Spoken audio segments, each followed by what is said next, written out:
Короче, пылесосу 3 года. Это вот мой первый пылесос. 3 года в таких жестких условиях. Вот человек вообще издевался над ним год целый. Я 2 года над ним издевался. Человек еще год. Короче, смотрите, такая же болезнь, как и у моего. Включаем. Мало того, что... Так. Включи, что он сдох-то?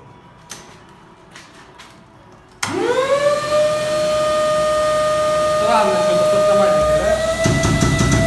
Ну, при отбивке вот она такая вонячая.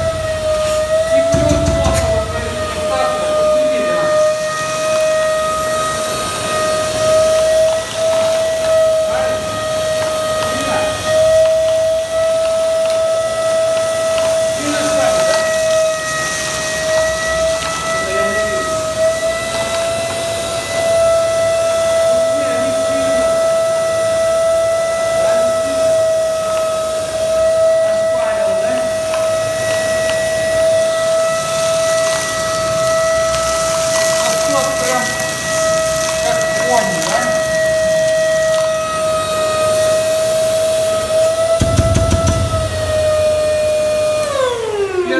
Когда снимали, он прям хорошо тогда вышвыривал.